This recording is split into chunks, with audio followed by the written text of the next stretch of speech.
Hi everyone, I'm Joanna Penn from thecreativepenn.com, and today I'm back with Roz Morris. How are you, Roz? I'm fine, Jo. How are you? Oh, good. It's great to have you back on the show. Just a little introduction. Roz is the best-selling author of over a dozen novels as a ghostwriter and has also written My Memories of a Future Life and Lifeform 3 under her own name. She's also an editor and has a series of books for writers under the Nail Your Novel brand, including books on character, plot and editing. So very exciting. And you were last on over a year ago now. So just give us a bit of a catch up. What have you been up to in the last year in terms of writing projects and other things? An awful lot of teaching, actually. People seem to come along and say, come and teach a masterclass in Venice, come and teach one in Zurich. Yeah. Oh, very nice. I've been teaching for The Guardian, teaching their masterclasses. I've been making a course of my own. I recently rebranded the Nail Your Novel books with covers that I just wanted to bring them up to date and give them a fresh look. And it's nice to just send them out in a different outfit. And I'm also still working on my third novel and sort of trying to carve out bits of time so that I get time to do that too, because there's no point in learning all this unless I use it for my own books as well. So anyway, that's what I've been doing. Yeah, well, I think it's let's just talk about that for a minute, because you write under your own name, you write literary fiction. And so your books take longer to come to fruition as such. And I think it's wrong to say they take longer to write, because your actual physical writing words on the page bit is probably the same as anyone else's in the time it takes to write words on a page. It's the thinking, isn't it, that takes you longer? Absolutely, and that's a really good way to put it, because if I keep a word count diary, I'm getting down, say, on a writing day, 2,000 words easily. I have no trouble getting what's in here onto the keyboard. But what seems to take much longer is the thinking time and the nuance. I saw Marlon James interviewed recently about his Booker Prize. Yes, and he said that he might write 10 pages in order to get a couple of paragraphs that was useful. And it's because he's kind of trying to worm his way into what he really wants to do with the material, what he really wants to say. It's as if the kind of writing he does, and what I'm aiming for, is it's almost as if it's partway to poetry. Not necessarily in the language, but in all the things that you want the reader to get out of it. So it's a slower process to write books like that. And particularly also if you're thinking, I could do actually anything with this, so I have no parameters. Unlike if as you know, I do ghostwriting as well. So if I'm going to write a thriller for somebody, I know it's got to tick certain boxes. That doesn't mean that it's going to be formulaic, because I'll still have to add the pizzazz that will make it original. But it's far more established what the path will be. But with the kind of novels that I write, I could take them absolutely anywhere. If I have a murder in the book, it could be used for all sorts of different things. It doesn't necessarily have to be solved. It might be a way to bring two people together who either go off and do something dangerous or go off and save the planet, or something far more lower key. There are so few rules that makes the writing a longer process, and it's thinking as much as writing as well.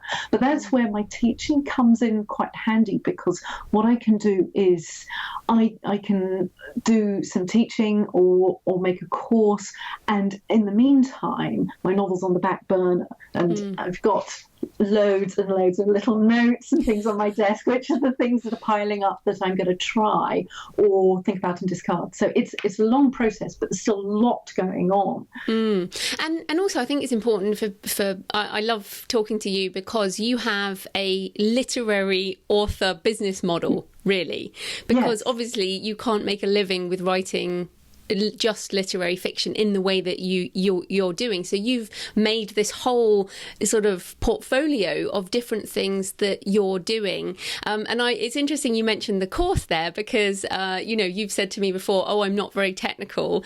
So how has someone who is as artistic and wonderful as you got to grips with the technical side of this? A lot of trial and error, and a lot of YouTube. YouTube YouTube is fabulous. You can find out how to do so many things. But part of it came from building on skills I already had. So I knew how to put together the content of the course. That was dead easy. Another thing that I knew how to do was record good audio, because another thing I did last year a lot was I did a weekly radio show with a bookseller. And we'd sit down in the shop and we'd talk about an aspect of writing and publishing life. And then I had to edit those. So I would have a file. I think, all right, what do I do with this? So I'd already learned to edit sound files. So then the next thing I had to do was to get better quality video and figure out how to edit that and the kinds of things that I needed to know. The way that you want to split the content between some video bits, some presentation bits, some exercises, you give people stuff to do, and just what's going to work best for that kind of medium. But it was a nice challenge, actually. And the tech, it's probably nowhere near as difficult as it used to be. And that's a really good point, because it's not, and that often holds people back, but it doesn't have to. And how, I mean, we're going to get into the topic of the podcast soon, which is author voice, but I am interested in this. You teach live workshops. You also now have an online course. What are the pros and cons of doing live versus online? I love live because you get feedback from people. The thing that I found most difficult about just delivering my stuff to a camera was that the camera wasn't going to go, this person always wanted to do that. Or, all that kind of feedback you get when you're giving somebody something and they suddenly give back to you this immense light bulb. That's all missing. So that's tricky. And I did actually follow up the course with some live sessions, and that was great because we could get into discussions and find out what people really wanted. So, I like live. I suppose it's like some musicians say, I just prefer performing. I don't want to be stuck behind a microphone with a wall. But of course, the biggest positive of doing something online is global, because you and I are both in England. Yes, yeah, that's right. Well, again, isn't the internet fabulous? We can just connect with people absolutely everywhere. And when I did the first live sessions for my course, I had people from all the time zones in America and one in Australia, and I was having to juggle when I was going to be able to speak to them all at once. But yes, it's truly global. Fantastic. Right. So today we're going to be talking about author voice, which is, I think, one of those topics that you teach in your classes, but also, I think people are very interested in. So let's start with a definition. What is author voice, if people don't know, and what are some examples of authors with a very clear voice? Well, the author voice it's like somebody's dress sense, or it's a personal style. It's what comes through of them that's uniquely them on the page. It's things like word choice, the kinds of themes they're interested in, the kind of subjects they're interested in writing about, the kinds of things that they'll bring out. It's all part of their fingerprint on the page. It's funny you say dress sense. I think of you as someone who has dress sense. I think of me as someone who doesn't have a dress sense. I just put on my jeans and my hoodie every day, and that's about it. So maybe not dress sense, but I like fingerprint. I think fingerprint is a good example. So who are some authors who you think this author has a very clear voice? Well, J.K. Rowling is a really good example. She's got a very warm storytelling kind of voice. And something that comes across with her is, I think you've got this sense she's really enjoying herself on the page. And that's something that a good author voice can do. They can pull you in and make you feel like you're really in good hands. You're in the hands of somebody who wants to tell you a story, no matter what genre it is. That there's something about them that makes you want to read a bit more because you just like their company. So she's one example. And another example, again, sort of in the fantasy kind of genre, is George R.R. Martin. And he's got a real sense of things like names, and his sense of wonder at creating a world comes out in things like the names of characters and the names of places. And you often find that, particularly with fantasy writers, any genre where someone will be inventing a lot, including the world, that you can see the real distinctive parts of them in the names that they choose. George R.R. Martin's names are not like J.K. Rowling's names. And Jack Vance is another fantasy writer. I'm looking at my fantasy shelf at the moment. But he has got, again, an extremely fertile imagination and very inventive. And the kinds of names that he chooses actually sound a bit more kind of everyday than the kinds of names that George R.R. Martin chooses. But it's all part of their distinctive flavour.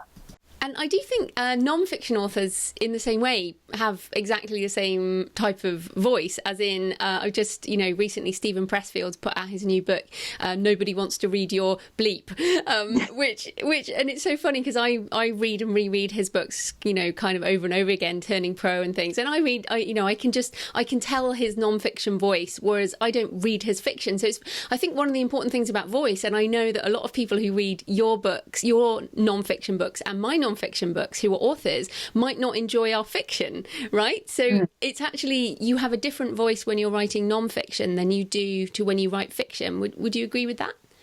Yes, and when you're writing non-fiction, you're having more of a direct contact, I think, because you are just being yourself, as if you were standing there in the room and just being your real you. If you're writing fiction, then you're putting on a persona for the book. You're maybe taking the voice of one of the characters, or maybe you're being an impartial narrator, or maybe you're being quite a biased narrator, but you have a more artistic and performing purpose, really. You're taking on a role, I think, when you write fiction. When you write non-fiction, and you might still be taking on a teaching role, but the role will be more kind of just direct. There won't be so much in the way, and you probably see that in the contrast, actually, particularly for both of us, will probably be that when you write your non-fiction books, you're giving advice. You're saying, this is what I do, come with me, come and see how I do it, you can do it too. When you write your fiction, you're doing something entirely different, because what you're doing is you're building up an atmosphere. You're trying to find ways to scare people and turn the thumb screws and build the tension. They're entirely different purposes. Yeah, I think that's so important. So then, that's a sense of what it is. Why is a voice so important if we want to build a long-term career? Well, going back to what we were saying about it being distinctively you, that is something that readers get attached to. And they might just like, say, what you do in a particular genre, or they might think, oh, I liked that, and I like them. So I'll give some of their other books a try. So you get some authors who can write over a big range of different kinds of genres, and readers will follow them because they just think, I just like what they do. And on the other hand, you might get readers who say, well, I really enjoyed their thrillers, but cowboy romance novels, no way am I ever reading those. It sort of swings and roundabouts. But the more people like your voice, the more likely they are to stick with you, because it becomes something that no one else can give them, really. I guess it's part of the emotional promise to the reader in some way. Although you talk there about people moving genre, I think about Stephen King, and I can generally pick a Stephen King, passage from a pace away. He has a very distinctive voice as someone who's read a lot of King, but I don't like all his books. So, but I will generally give them a go because it's him, and that loyalty comes from it. And I was just thinking there about literary authors, because one of the big questions I get from literary authors in particular is, I don't write series, I only write standalone. Can author voice be the thing that links, books for literary authors so that people do follow them? Yes, it definitely can, because it's not just the kinds of words they use, it's the sensibility behind them. So it's the things they're interested in, the things they've read and might have learned from. it's a lot more than just the superficial aspect of how the sentences are constructed. It's the mind behind it, and that's very much more important in literary fiction because it's more individual. It's more about how the writer responded to the material when they'd had the idea, the kinds of things they noticed about people. All that becomes part of the voice. It's a really big subject, actually. Voice is like the end product of a lot of other deep stuff that's going on. Mm. And okay, so that's important to you, because I really feel that I didn't find my voice, my fiction voice, until I wrote Desecration, which was my fifth novel. So because I think I wasn't necessarily going deep enough, I wasn't maybe being honest, I was self-censoring, I was worried about what people would think of me if I wrote some things, I'm a nice girl, well, how could I write dark stuff? And so do you think that author voice takes time to come out? Is that from what you've seen of authors, does it just take a number of books? It does. It takes a long time. And it's interesting that you mentioned Desecration, because I remember when you were bringing it out, you were nervous about it. You said that this was a kind of more, it felt more personal and that you'd gone deeper. And you do need to do that in order to find a kind of genuine voice, because you've got to be willing to take chances, because the more personal something is, the more it's unique to you. And you've got to strike a balance between bringing that out and going over the top and being self-indulgent. But it's difficult to get the balance. And what you have to do really is just spend a lot of time writing with the curtains closed. Don't worry about anyone reading it. Just have a go at things.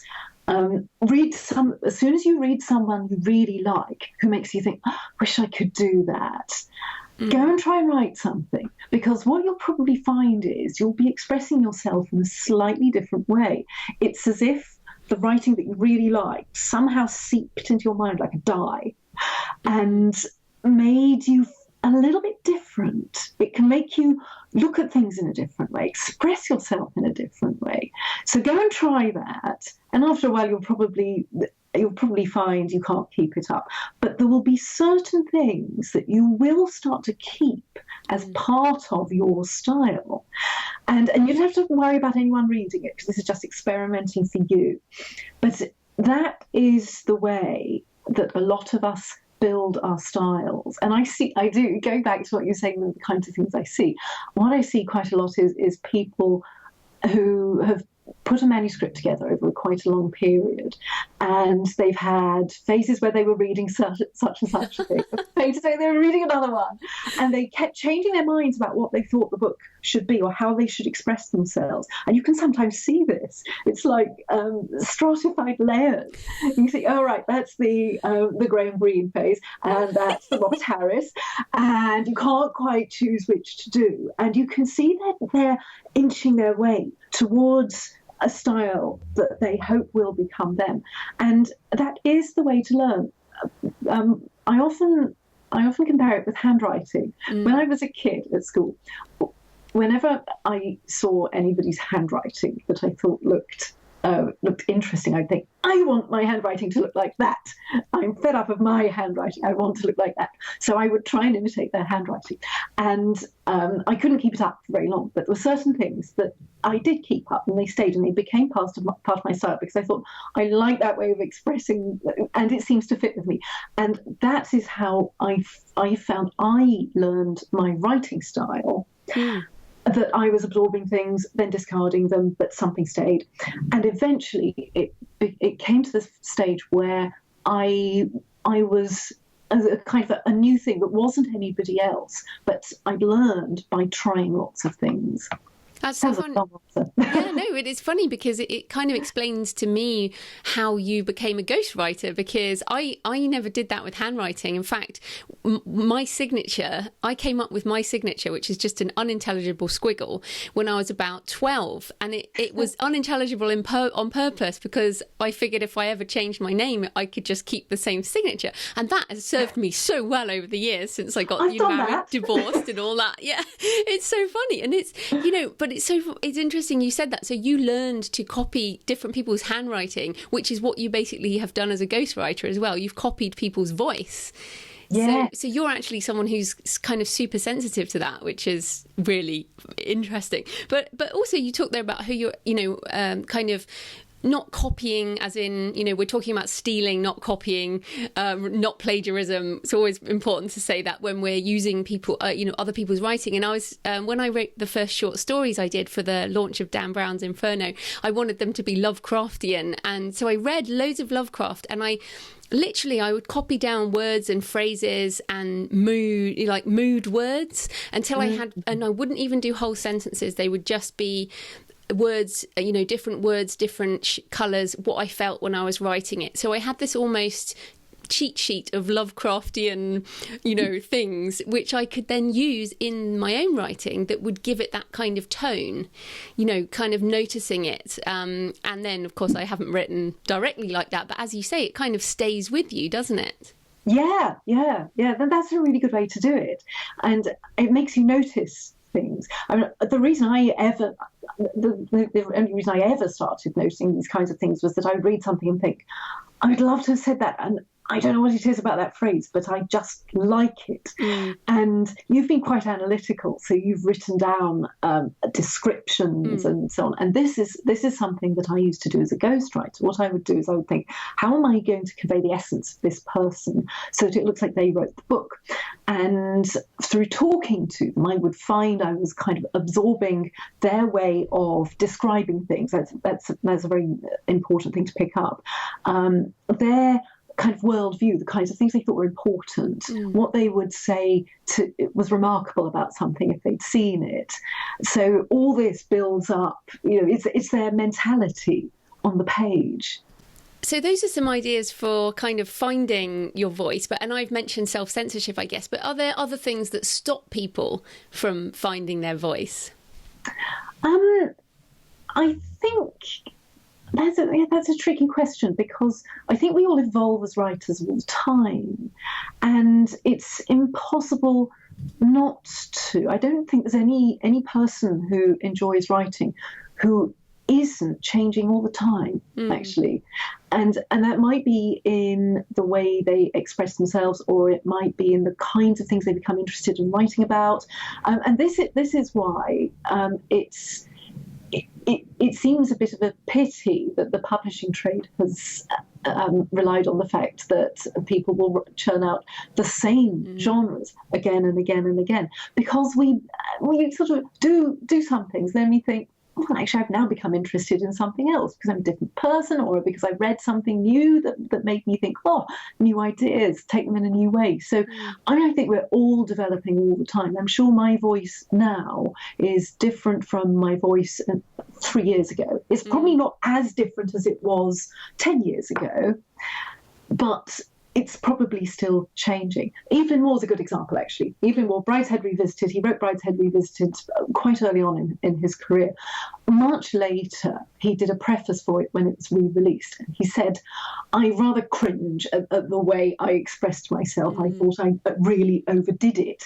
And yes, so we find there are different ways we want to express ourselves throughout our whole lives, and I think anyone who enjoys playing with words and telling stories will be in a lifelong situation of change and development.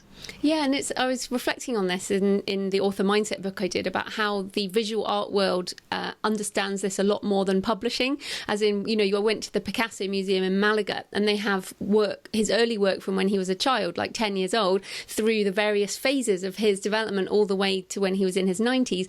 And there was no weight on the masterpieces, as in there were just as many terrible pieces of pottery as there were, amazing pieces of cubist art or whatever. So it was I think the visual art world understands the development of the artist a lot more, and kind of says, well, that was this period and that was this period. Whereas, there seems to be in publishing this focus on the debut author and best-selling hit book. And as you say, then the repetition of that same thing. And then if people change, it used to be that they would make you change your author name, right? Because that was the brand. Yes, like Barbara Vine and Ruth Rendell. Actually, I can't tell much difference between Barbara Vines and Ruth Rendell. No, I don't think so either. I mean, Nora Roberts and J.D. Robb, as well, would be two different names. They're two different genres, romance versus mystery. But again, I think the voice is the same. So yeah, I think maybe brand and voice is different. Also, it depends how you have branded yourself. When I came out with my first novel, it was a weird thing anyway. So I could probably be allowed to write another weird thing, and that would be all right. So long as it had a sort of that kind of unexpected aspect to it and was literary, then that's my brand. But you didn't ever think of changing your name, did you? You were always well, you were Joanna Penn to start with, weren't you? Yes, I was. And then I switched to JF Penn because it is a different audience. For my fiction, it is a very different audience to my nonfiction. And I'm very happy with that decision. It frees me up. I feel much freer as JF Penn than, Joanna Penn is different. And I think I've got some ideas for other things that I'd like to write that I possibly would use another name for as well. So I think you can use brand and author name to help readers find things that have a similar author voice. Maybe that's a way of putting it. Yes, so your cowboy romances. My cowboy romances will not be under JF Penn. And neither would yours, I presume. No. Be under JF Penn or Roz Morris. Yeah, I'd have to sound American to start with, or they wouldn't believe me. Okay, so coming back to it, how does author voice differ from character dialogue? Because I think maybe some people get confused. Yes, well, the author voice is just all the narration, really, because all the text that's telling the story. The characters are entities in their own right, and you show what they're like and what they're thinking and feeling by what they say and do, and you generally want the characters to be coming through as distinct from the narrator, unless you want the reader to think, I'm kind of a bit suspicious about this because it sounds like the character is not being allowed to speak for themselves. You might want that effect too, but generally it is expected that your characters will have different voices from the narrator. And Ruth Rendell, again, actually is a really good example of this. One of her novels, The Keys to the Street, has about 5 or 6 different narrators. Each chapter is, it cycles through them, and together it adds up to the story, and sometimes they meet each other and so on. But each chapter is narrated from the viewpoint of one person, and she's very good at getting into the mindsets of lots of different people. That book is a great example of how to make characters distinct from each other. Because she'll have, one guy who's very well educated speaks in quite long sentences with sub-clauses. One guy who's a builder and a bit of a criminal is just very short, sharp, definite about everything. And there you see the variety of voices that you might have within one book. Now, what she might have done if she'd written the book differently, she might have written it as Ruth Rendell doing the narration, and then what each person said in scenes. So that would be the difference between the author voice for that book and the characters when they're allowed to speak for themselves. And I just thought of 2 more examples of voices. I don't know if you've read this, but World War Z. Have you read that, or World War Z? Yeah. World War Z. It's on my shelf. It's something I'm going to look at. Yeah, by Max Brooks. That and if people have seen the movie, the book is nothing like the movie. The book is amazing. It's written from, I don't even know how many character viewpoints, but it to me, when I read it, I was like, how did he do this? How did he come up with this many characters reporting on the zombie war? It's basically a sort of war reportage after the fact, and it's a fantastic book. And the other book, and I don't think you like this book, The Slap by Christos. Oh no, I hate that book. Yeah, I know. I think we've had this discussion before, but that is another book that sticks in my head as it's written from all these different perspectives. And I think because it's an Australian book, and I was in Australia, for years, and it resonated very much of, oh my goodness, that is exactly that is an exact replica of an Australian suburb. Right. Yes. Yeah. So, but it has very different voices, and yet the author's voice, I think, is also very strong, because I've read some of his other books and I can kind of hear his opinion across the whole book. So why didn't you like that book? Well, I felt that the characters weren't that distinct from each other. Oh, really? Oh, how funny. And they all had very similar habits. So if they were sort of getting dressed in the morning and having to think about all the things that were annoying them, because a lot of people are annoyed in that book. Oh, it's all about being annoyed. Yeah. They all did the same things. So they'd have just the same tics and mannerisms, and I found that very obvious. And it's a while since I read it now, but there were quite a few things that made me think I was actually seeing the same character, and over and over again, but just given different names and different life circumstances. Well, there you go. So everyone listening, you can see that, people respond differently to different books. So which I think is very important to realise for all of our writing. So that's cool. So I also wanted to ask about whether you think dictation could be a way for people to free up their writing and maybe have their voice emerge more. The crucial thing is this idea of freeing yourself, because that's where we do need to find some way of taking the brakes off. So when you sit down to write, don't think someone's going to see it. Just think, I'm just going to write a bit. And dictation software might be the key. It might be that you find it easier to just go and walk in the park and talk to your device as though you're talking on the phone. And I did actually try for a while dictating into one of these things, because I thought, well, it would be a good way to just get the thoughts casually down about what I'm going to do with the next scene. And I felt more inhibited than if I just sat down with a computer. It all depends on what you find easy. But going back to voice and different voices, and particularly in fiction, you might find that the voice you use for one kind of novel is different from the voice you use for another kind of novel, because the whole atmosphere of it might be different. So again, you might have quite a few voices in your repertoire, a bit like an actor playing comedy sometimes, tragedy another time, or one kind of character and another kind of character. That different books. Don't be surprised if different books seem to bring different things out of you, and if you do notice that, it's a good thing to go with. Just see what happens, because what we really want to do is train our instincts, and we get to the stage where we're not so much following directions or trying to imitate what someone else did that we admired. We get to the stage where we're actually following our gut, and it's sort of one of the sort of phases when you suddenly realise you're going with your gut more. Then you realise, oh right, maybe I've learned quite a bit after all. Yeah, I know what you mean. I feel, and that you just have to trust that. You know when it starts to happen, just go with it, as opposed to kind of putting the brakes on. And also, I find that doing a fast first draft has helped me with this a lot, because you're kind of in that world, so you can get it out and quickly while staying in the zone, because both you and I do all kinds of other things other than write fiction, and it's so easy for me to be pulled out of the fiction mindset into other things, that I kind of I find doing that first draft faster helps. I know that's different to your process. Well, no, I'd still do the first draft fast, actually. I do a lot of thinking, make a lot of notes, I make diagrams, put cards out with everything and sit and stare at them for ages and think, I'll have that before that because that makes that stronger and so on. But when I'm drafting, as I said at the beginning, put my hands on the keys, 2,000 words later, and I just kind of stream into the keyboard.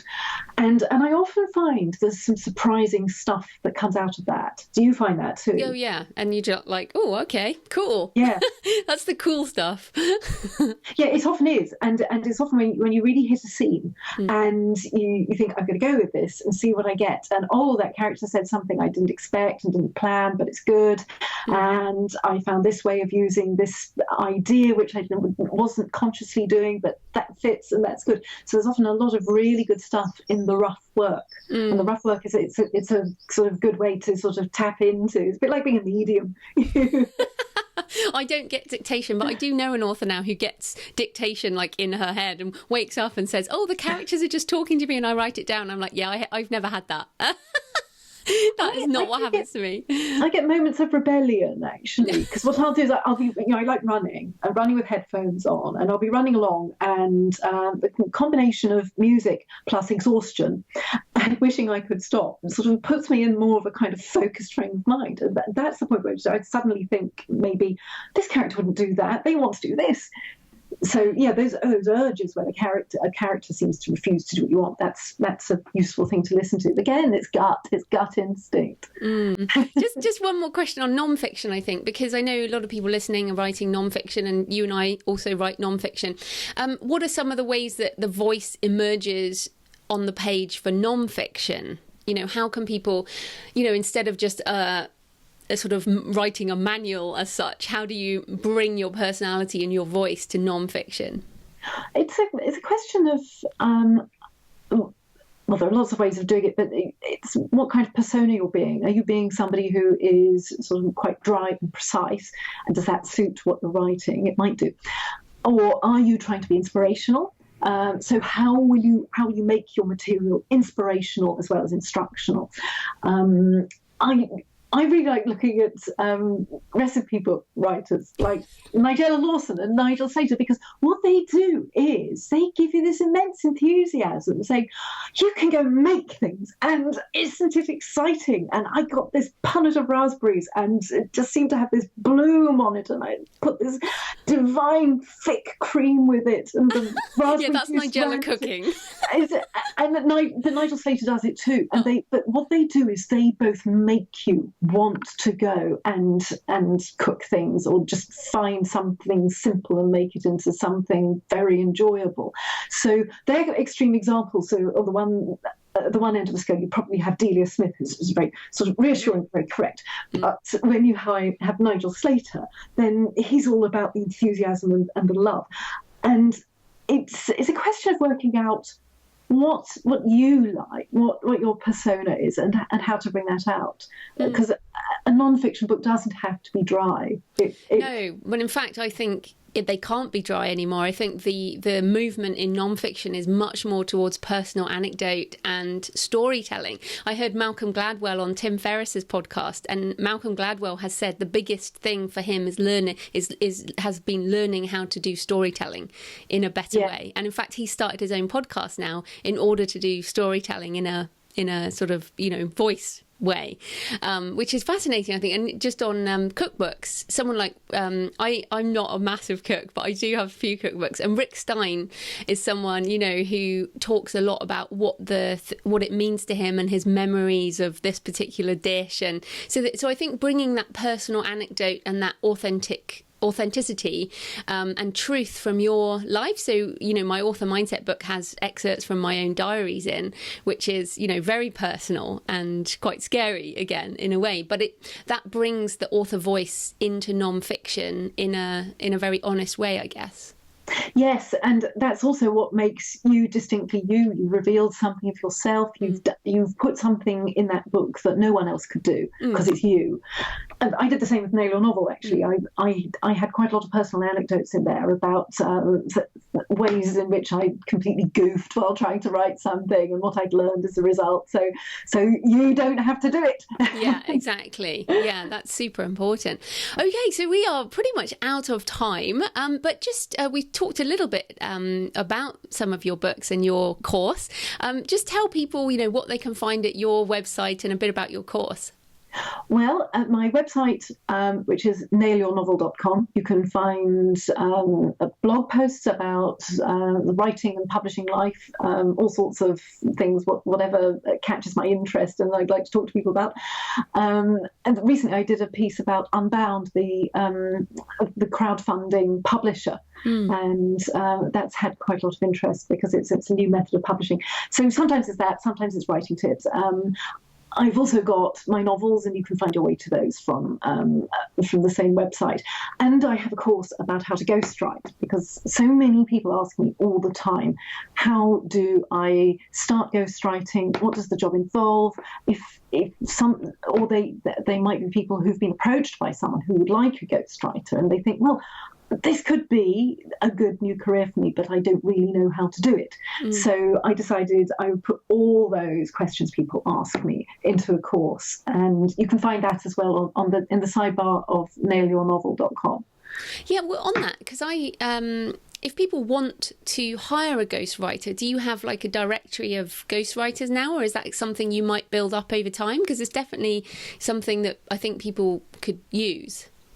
I hadn't thought of doing that. I have my own ghostwriting page, and if somebody pitches something to me that I'm not suitable for, then I've got friends I can approach behind the scenes. But I hadn't thought of register. Well, I think it would be right for you to do that if because it will bring people to, your page and your services first. But obviously you can't ghostwrite everyone's books. You can't do everyone. So I think it's a nice way. And I think it's interesting because, of course, different people connect with different people. And I imagine with ghostwriting, like, you have to connect with your ghostwriter and you have to connect with your client in order to do a great job. And we should say that your type of ghostwriting is not the get rich quick on Kindle by paying someone to write your book really fast and then getting it out there. That's not what you're talking about, is it? No, I've ghostwritten for the major publishers, books whose identities I can never reveal because they're meant to be written by other people. It's a very confidential kind of business. But these were all funded by big publishers, so they had good marketing mechanisms behind them, and they were sort of high-profile people who I was writing as. But everyone is different, and yeah, you're right that one of the very important things is that you get on really well with the ghost. And I just found it fascinating to be so privileged as to get the real inside story on what their lives are like. And they will tell you some quite personal things, and you feel like you've got quite a responsibility to do well by them. And you write the book they would write if they could write. Yeah.